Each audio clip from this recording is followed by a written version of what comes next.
All right, kids, here we are. Here we go. It is the Matt Murphy Radio Show underway for another day. Happy to have you with us on this Thursday, July 24, 2025. It's our episode 849, 849th time that we visited with you on Super Talk 99.7 WTN. Said hello. Fare thee well. How you doing? Hope everything's going well for you. It's day 185 of 1460.5 of the Trump administration's second term. And there's much to discuss regarding that second term, and we'll do so throughout the course of the afternoon this afternoon. Tell a friend or a neighbor about the Matt Murphy Show. We're on the radio on 99.7 FM. You can find us on a variety of different apps. These applications that you carry around on that handheld computer that you call a telephone, Spotify, TuneIn, iHeart, just to name three. We have our own app. Download us and carry us wherever you go. Supertalk 99.7 WTN on the App Store. And then, of course, Talk TV, YouTube, Facebook, Twitter, Twitch, Rumble. YouTube, Facebook, Twitter, Twitch, Rumble. Communicate with the show, 615-737-9986. I'm pulling that phone line right up there close so I can get to your calls immediately, post-haste, as they say. 615-737-9986 is also the number where you can text us. Hit us up on the super text line. I can already tell, fellas, I'm going to be salty today because it's hot in this studio. I don't know why, but it's hot in this studio, and it's not going to bode well for you ne'er-do-wells or those of you that want to come at me because I'm getting grumpy. Brother. Yes, Jackson. So a normal day? Normal day, except a little hotter. I don't know why. Are they brighter? Is it brighter? It does look a little brighter in there. It does look brighter in there, Does Brother it? Murphy. Y'all say hello to each other. Talk amongst yourselves. Go What's ahead. up, Ken? How you doing? I'm doing all right, Brother Jackson. How about yourself, man? Oh, good. Did you see Nico Iamaleava talked for the first time at Big Ten Media Days today? No, what'd he have to say? Not much good. What about Boo Carter? Any movement on Boo Carter? Nothing that makes me happy. Wow. I leave for 30 seconds, and we're talking about Boo Carter when I get back. What happened there? Brother I don't even know Jackson, who Boo Carter is. This is what me and Ken have been talking about during the break. Talking about. What did Nico have to say? It was mainly his coach is what I saw. You know, he's not really a chatty Cathy. Really? No. I don't feel like Nico's. You know, they talk about cerebral quarterbacks. I don't feel like Nico's a cerebral quarterback. Well, when you give away $1.5 million, it's kind of hard to think of you as very cerebral. Brainiac. Yeah. That's all I got to say about that. Back to the news. Carson Beck said nice things about the University of Georgia. That was nice. Yeah. Yeah. So there you go. That's football talk on the non-sports station. So we obviously we have to talk about old Hulk. Yep. Hulk Hogan, 71 years of age. Look, I mean, cardiac arrest. We all got it coming. 71 feels a lot younger than it used to. And when I was a kid, 68, 70, that was old. Mm-hmm. You know what I mean? And I guess we're living longer, or it feels like we're living healthier lives longer. And maybe it's just because we're now in our 50s, Ken, that 71 does not seem old anymore. No, because I'm actually only about 13 years from it. I know, man. And I feel you. I don't like it. I don't like it either. I don't like it at all. I mean, but as my grandpa used to say, Ken, and as I've said often, my grandpa told me this. Yes. He said, son, getting old's hell, but it beats option B. You only got two options. Get old or don't. That's right. And option B sucks. Just ask Hulk Hogan. I like the way your grandpa broke things down. And he was the definition of a simple man. But the 1980s is taking a whacking this week with Ozzy Osbourne. Yes, sir. And I forget his dadgum name. It's Jamal Warner. Malcolm Jamal Warner. And then, of course, Hulk Hogan. I was, you know what? I can't speak to it. I can speak to how famous he was. I mean, obviously, I got into wrestling with my grandpa with the WCW in Atlanta, Georgia, before it got all flashy and fancy, when Ole and Arn Anderson were over there. Oh, remember the Anderson brothers? Those boys. Yeah. And Ric Flair was over there. And the American Dream, Dusty Rhodes. Dusty Rhodes. I mean, just a big old fat guy wrestling and just getting after it. Famous. Yeah. Mr. Wrestling, he's the one that wore the mask. Yeah, that's Mr. Wrestling. Jimmy, what was his name? Superfly Snuka. Remember, there was that guy. Anyway, I remember those guys. We watched those guys. My grandfather hated when the McMahon folks came on the scene and all of that. So we kind of fell out of that when we aged out of it. And I never got back into it. Yeah. But I recognize, I mean, he changed the dynamic. He turned wrestling into a niche thing. He and Vince McMahon, they turned it into an international deal. Mm-hmm. And there's no denying the impact that Hulk Hogan made on the entertainment world, certainly. Did he ever come to Nashville, you think? Hulk Hogan? Yeah, surely he did. I'm sure he did. I mean, look it up. Can't imagine that he didn't come to Nashville. If anybody's got any Hulk Hogan stories, you're welcome to share them as we remember the life. And don't get me started on this. It happens in 3. I mean, what did you say, Ken? It happens in 7s. What did you say? Yeah, I'm declaring that it now happens in 7s, and that means all of you better look out. Well, we got 2 more to go. Yes, sir. Oh no. It happens in 7s, y'all. Head on a swivel. So, yeah, you better watch out. Mind your P's and Q's and keep your hands on 10 and 2 yes, sir. As you're traveling home today, because you never know when karma's going to come and bite you on the tuchus. Wait, who are the other 2? I didn't hear. Well, I mean, there's 5. Wait, who are the? I know Hulk Hogan, Hulk, Ozzy, Theo, and Ozzy. And then there's that Mangione fella. Yeah, Chuck Mangione. Chuck Mangione. And then Connie Francis last week. Connie Francis. A week before last. Oh, that doesn't count, Ken. We're talking this week. We got 3 to go. Yeah, but see, we're not just talking this week. That's the point. See, that's why I'm saying we got to put together a commission to put a time. We've got to. This has got to be in a time capsule, like a starting point and an ending point. And maybe it is just a week. You know, maybe it's only comes in 3s if it happens within 5 days, or maybe just everybody dies. Well, and, there's that. There's all that. There is that, Brother Murphy. But maybe just if they would put some time specification on it, then we would find out that it doesn't always happen. I had a buddy, Lee Davis, God rest his soul. He was one of the 3 at some point because he's gone. He has left this mortal coil. But he was convinced, it happens in 3s. It happens in 3s. And I was like, well, and we had this conversation, Ken. I was like, what is the parameter? It's got to be a start and a stop. That's the word I was looking for, parameters. What are the parameters? And it happens in 3s. And so there was a week. He was my producer for a while, and there was a week where like 3 pretty famous people died. I told you it happened in 3s. And then another person died. I was like, well, what about this person? Oh, he's not famous enough. I was like, what do you mean he's not famous enough? Yeah. Oh, no, he's not famous enough.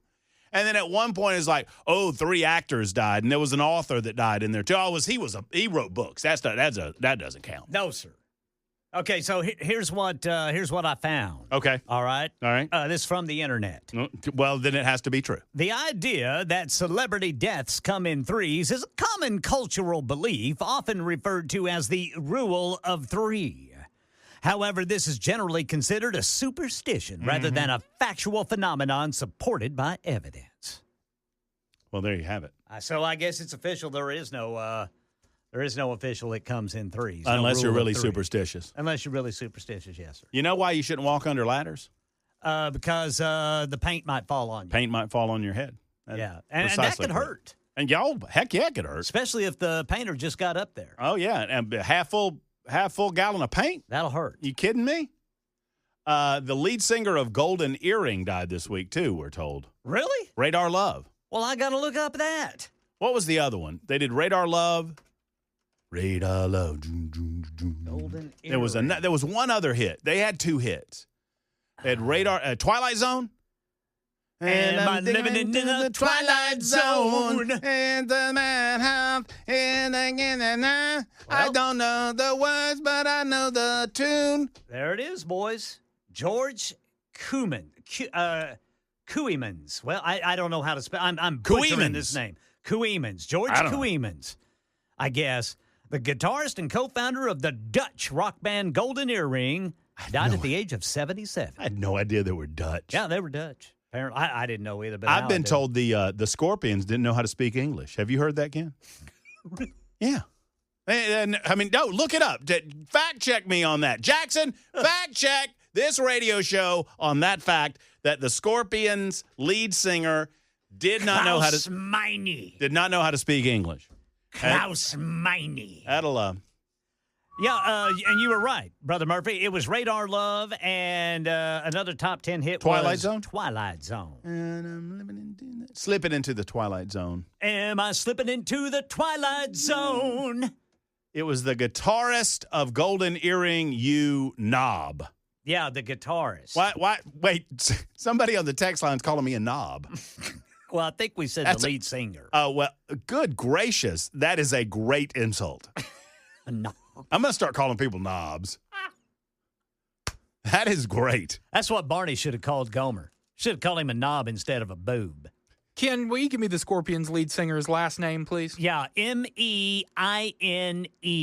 No, like, how do you say it? Oh, Meine. Meine, the lead singer of the Scorpions, does speak English. While he is German, the band has sung in English throughout their career, and Meine has demonstrated proficiency in the language. Where did you get that? From the AI. internet? I don't believe it. That's the internet. Don't believe everything you see on the internet. You asked me to fact check. I did, Fake news? but I'm just going to not believe it. I'm going to dig my heels in and not believe Hey, anything Murphy. that I hear. Facts don't care about your feelings. That's what they tell me. Real quick, I want to, a couple of things. Thank you to Abigail the Abuser. We got up to 162 degrees today Yes, in sir. PT. How about that? That's the way to go, Brother Murphy. That's up from 158. It was not without a considerable amount of pain. You know, I think I'm doing pretty good as long as I keep my shoulder below. I mean, as long as I don't have to lift the arm. So we started doing some exercises in PT today, which involved having to lift from a shoulder height.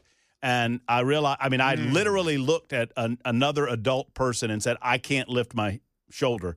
But we eventually got it up there. So thank you to Abigail the Abuser for everything that she does for me. I just looked on my my social media, the X machine. Am I supposed to be posting my PT? Like Slay over there at the Zone's posting all of his knee PT. And I'm thinking, well, maybe I should be posting my shoulder PT. Yeah? I don't know. You should do that, Brother Anything to get an audience, I suppose. I mean, Slay's over there at 115 degrees on his knee. Good for him. That's good. He had knee replacement the day after I had shoulder replacement surgery. Wow. I know. I mean, who knew how much the second floor was in danger, Ken? That's right. I mean, not from me. I disappear tomorrow and nobody's going to notice. But Slay gets out of here. He's in the Tennessee Hall of Fame. Yeah, he's a big figure and literally a big figure man. in Tennessee. Big man. Mm-hmm. I told him the other day after they inducted him into the Tennessee, I said, it's not the Hall of Good. I walked up to him and said, Slay, I said, it's not the Hall of Good. It's not the Hall of Very Good. What'd he say? It is the Hall of Fame. He laughed. He thought it was funny. It ain't the Hall of Good. It ain't the Hall of Very Good. It's the Hall of Fame, buddy. I love watching him on the SEC so network good. during basketball season, so man. good. He's real good. He's so good. Nick wants to know which is higher, the temperature or Murphy's range of motion. I don't know. What's the real feels? Well, you want me to check that for you, Brother Murphy? No. Yes, please, Ken. We want to hear it. It's hot outside. Jackson votes yes. My vote is no. Ken, you can be the tie-breaking vote. The real temperature is 94. Okay, and it might feel a little hotter than that. And the National Weather Service, not Ken Weaver, the National Weather Service says the heat index Here we go. is 100. That's the real feels. That was Brother Jackson. See, if they just said, hey, guys, tomorrow it's getting up to 95 degrees, but the humidity is going to be really high, so it's going to feel hotter than that, wouldn't bother me a bit. Wouldn't bother me a bit. Now, why do we do the heat index? Because it sensationalizes the heat. It's so weather people can, they Freak can us out. They throw love to freak things us out. They love to freak us out, man. Yeah. Go ahead. I don't blame them. Like, if every day was 72 and sunny, weather would get kind of boring. I bet weather gets boring as hell in Los Angeles. San Diego, too. San Diego, California. We have earthquakes.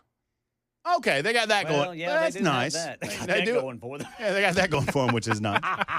Every once in a while. I bet it's a big day when there's an earthquake for a weather person. I bet it's a big day when there's a rain shower. Well, here's my question: Why do earthquakes fall underneath the weatherman's or weather person's responsibility? Well, I mean, I don't know that they do. I mean, because I've never lived in a part of the country. I know that we get an occasional shake. Yeah. That's what we're told. But we never feel it. But I've never lived in a part of the country where they actually get earthquakes. I haven't either. That's only in California, right? California, maybe Washington. I don't know. They say that there are earthquakes every day everywhere. Right. There's like, and for us, the big one's going to be that what is that fault line over there, Missouri Boot Hill? What is that fault line? Oh, I don't know the Missouri Boot Hill fault line. I thought you were talking about the one out there in California that Lex Luthor tried to buy up all the. Remember that one? Yeah.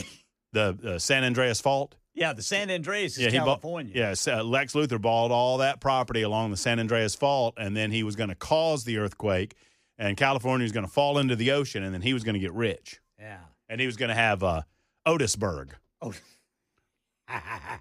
Remember Otisburg? The New Madrid. The New Madrid fault line is the one that runs from the Boot Hill down to the Gulf. Well, I wonder if that's going to fail us first or if that big super volcano underneath Yellowstone is going to pop. You know, they say that there's a big old volcano just waiting to pop under Yellowstone, like a super duper mega volcano. Probably happened right as one of those tourists reached down to pet a buffalo. You know when it's going to happen? Like moments before the Oklahoma Sooners lift the trophy. On the Lifetime channel. That's where our games are going to be if we have a season like last year. And don't forget the Oklahoma Sooners tonight on the Lifetime channel. What time is kickoff? 8:47 in the morning. Lifetime channel. It's the Oklahoma Sooners against whoever on Hallmark. Bigsby. New Madrid fault. Everybody's giving you the answer on that. And John in Lawrenceburg says, come on, Murphy. Give an attaboy. I used your own logic against your argument. The celebrity deaths eerily often happen in threes within a few days. When it doesn't happen that way, you say it's the exception that proves the rule. No. Celebrities die all the time. Famous people die all the time. You know who else dies all the time? All of us. We all have it coming, kid. We're all going to. We're all going to die. And I just love the fact that those people that believe in the three stuff, you know what? Y'all know it's a bunch of hooey. You crack me up, Murphy. It wears me out, Ken. I can't help it. You don't like heat index. I start talking about Barney. I start talking like Barney Fife. Nip it. Nip it in the bud. Nip it in the bud.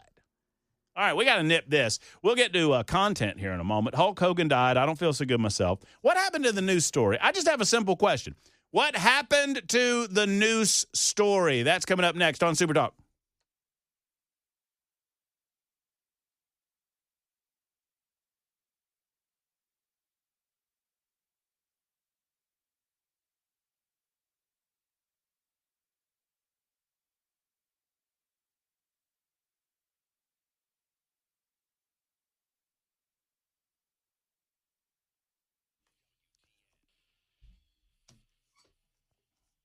Super Talk 99.7 WTN, Matt Murphy, the Matt Murphy Radio Show.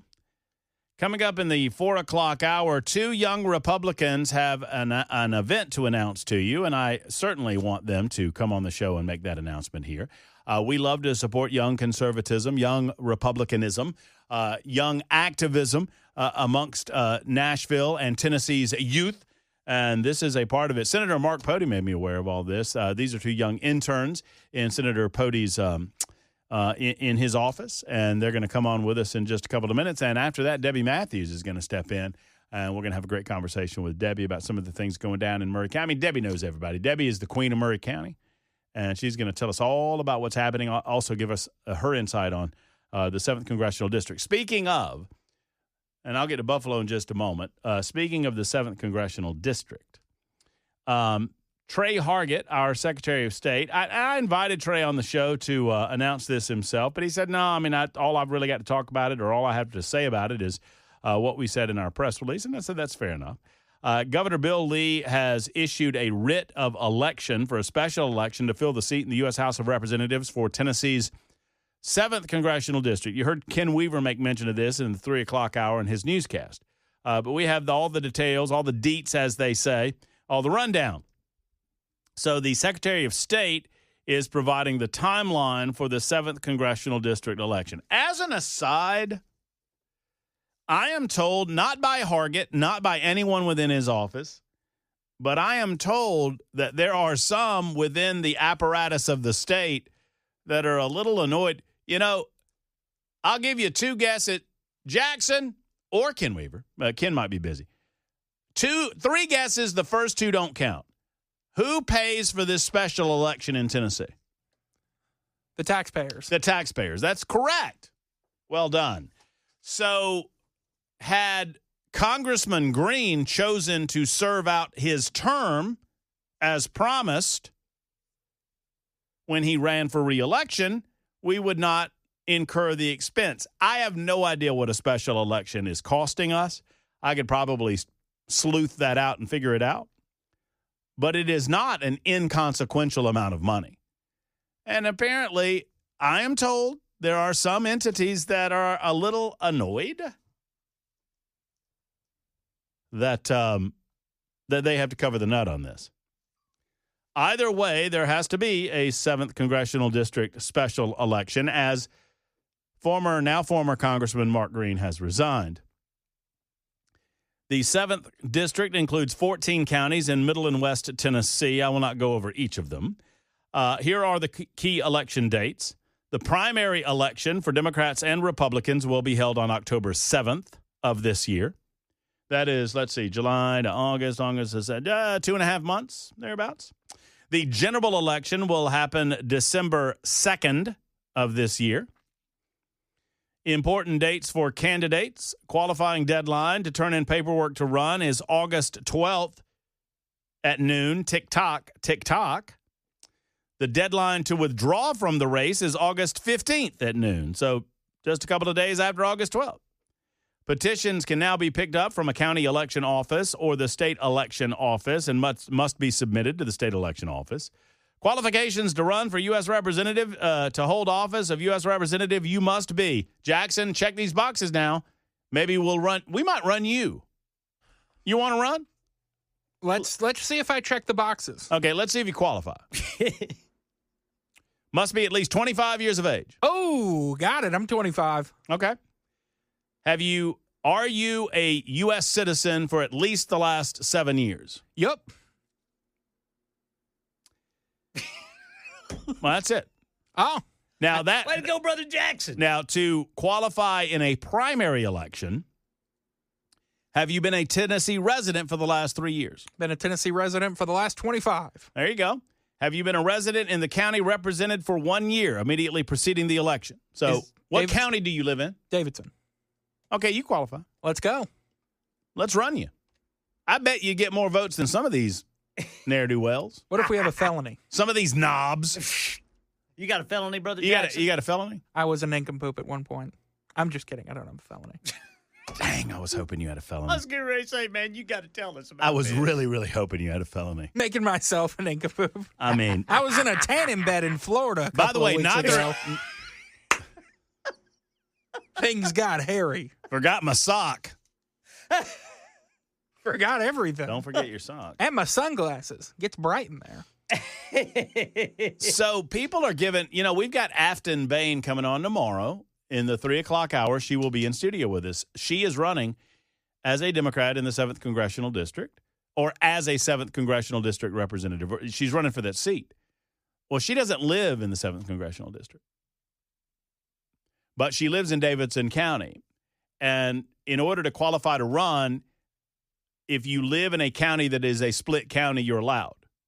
Does that make sense? So even though she lives, I don't know if she's in 5 or 6, but even though she lives in a different district, let's say it's 5, because she's in Davidson County and Davidson County is split into thirds, she can run in 7. So she's allowed, but some are suggesting that you don't even live in the district. You can't even vote for yourself. We'll ask her about that tomorrow. How are the districts split up? Like Davidson County? Like how did they come up with the split? Or, I mean, Davidson County's in thirds. Yeah, so 5 is West Nashville. Oh, boy. You're going to make me pull up the map? Yes. I'm curious. Yeah, I mean, it's split. I can pull it up. Hold on. Congressional districts. Let's see. Jackson asking the host of the radio show. Congressional districts. Tennessee. Here we go. Here is the mappy map. So this is, as of. All right, so wait. This is Tennessee House districts. That's not right. They redid it, Jackson, just to give you a little historical context before as I try to find the proper map. Jim Cooper was the 5th congressional district representative representing all of Nashville and Davidson County. And when the 2020 election census occurred and they redrew the map, they redrew it in a way that gave us 3 separate representatives. I now have it. So the 7th congressional district, if you're thinking of Davidson County, if you're imagining Davidson County, to the west and north is the 7th. There is a sliver of Davidson County that is the 6th. That is to the north and to the east. So if you imagine a dividing line, the south to the south of the dividing line across Davidson County is the 5th congressional district, but that then snakes into Wilson County as well. Up to the north, towards Sumner County, that portion of Davidson County, I would suggest that's like Goodlettsville. That portion of the area is in the 6th, and to the west of that, heading toward Clarksville, is in the 7th congressional district. Does everybody have that now? Is that good for y'all? Very good. Buffalo is next up. Buffalo, what's going on? So I don't know if you know the tale of Reelfoot Lake out in West Tennessee, Obion County, but there was a Chickasaw Indian chief who wanted to marry a Choctaw princess, and so he kidnapped this little princess and took him, and he was about to have a marriage ceremony, and the Great Spirit, as the Indians would call it, stomped his foot. Now, the chief was named Reelfoot because he had a deformed foot. So the Great Spirit stomped his foot. There was an earthquake associated, I guess that's with the New Madrid Fault. And the Mississippi River flowed backwards to fill up, roughly 7-acre lake, Reelfoot Lake, which you can fish unlimited crappie if you want to all year, every year, because it's nothing but a bunch of cypress stumps. But interestingly, this was way back, like 1811 or something like that. So, yeah, we do have earthquakes here in Tennessee. Well, yeah, I know that we have earthquakes. I think Alabama is similar, especially in the northern half of Alabama, where there are I don't even know that I would call them quakes, though. I would call them maybe quivers. There you go. Well, we have little earth quivers, not quakes. And there's a difference. But I appreciate the historical context. I guess an earthquake is what created Reelfoot Lake, which Reelfoot Lake, the only naturally occurring lake in the state of Tennessee, if I'm not mistaken. I think that's right. I believe I have my history correct on that. But if I am to be corrected, it's probably going to happen. 321 on the super text line. Y'all go ahead and do it. John is next. John, what's going on? Yeah, I just had a question. How come did he resign? Is he going to run for governor or something, or do you have another reason? No, he says he's got a job that's too good to pass up. Oh. He has a job in the private sector that's too good to pass up. That's what he says. There are other reasons for his timing that I'm not necessarily going to get in that are of a personal nature that most people who understand what those reasons are understand why he has decided to stop in the middle of his term. But that's, Okay. His public reason for resigning in the middle of the term is that he has a job opportunity in the private sector that's too good to pass up. Okay, that was my question. Thank you. Well, you're welcome. I appreciate that. You might recall that Congressman Mark Green had made an announcement that he was not going to run again. That happened a little over a year ago. And then eventually he rescinded that announcement and decided that he would run for re-election again. And my sources in D.C. tell me that he was convinced to do so because of the recognition of how narrow the margin would be in the House of Representatives after November of last year. He ran, he was reelected, and then obviously less than a year into his term, he has decided to call it quits, resign his position.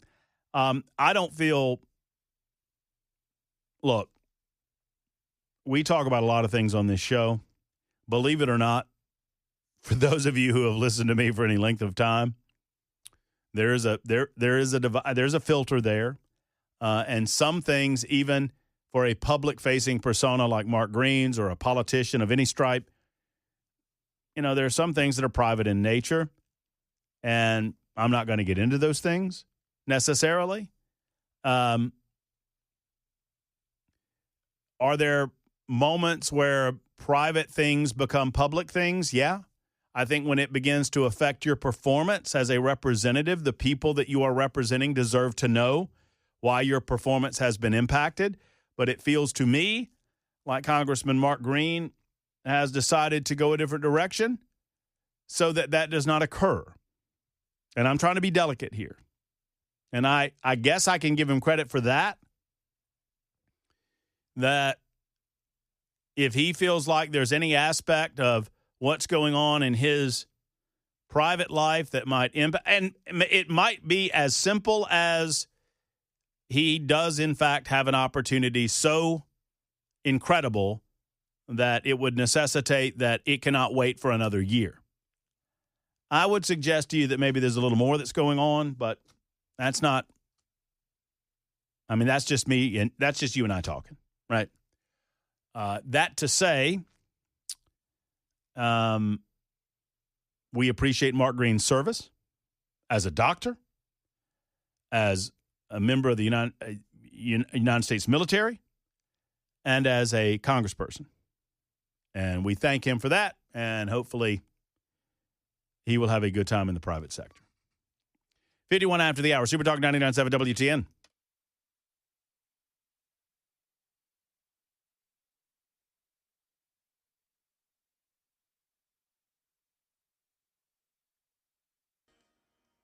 Three universities in Tennessee taking heat for not completely following President Trump's executive order to eliminate their DEI policies or the state law passed banning DEI policies. You'll hear from U.S. Senator Marsha Blackburn coming up at 4 on Super Talk 99.7 WTN. Thank you, Ken Weaver. That's about 2.5 minutes from now. We have some very special guests coming up in the 4 o'clock hour. And, Debbie Matthews is a special guest as well. But our good friends Skylar and Morgan are going to stop by and tell us about an event that's happening in early August. They are interning with Senator Mark Pody. And I received a telephone call. Well, I guess it was a text message to begin with from Morgan. Or was it Skylar or Morgan? Which one? It was Morgan. And she asked if I could participate in the event, and I'm honored to participate in the event. And she asked if we could possibly promote it on air, and we're going to do that in a moment. We're going to talk to these guys about what led them to be involved at such an early age. That's coming up in just a moment. Hey, Ken, I'm going to ask them several questions about the recently deceased. We're going to find out who's famous and who's not famous. Okay. What was the Mangione? Chuck Mangione. And then what was the other? Connie Francis? Connie Francis. Okay. All right. Of the so I got 5 here. Got 5, right? yes. Of the 5, I think they're 2 out of 5. That's what I'm going to guess. 2 out of 5 that are the most famous. I think when I ask our next guests, who are, I would dare say, I don't know how old they are, 20-somethings. Yeah. Like very. Oh my Lord! One of them's not even 20. Yeah, I think 2 out of 5 at best, Ken. At best, 2 out of 5. All right. Maybe even 1 out of 5. We don't know. So we'll find out together. Also, all right, so speaking of confusing things, what happened to the news story? I'm a little confused. That's just kind of gone away, hasn't it, Brother Murphy? It seems to have gone away, Ken, and we have questions, and there aren't a lot of forthcoming answers.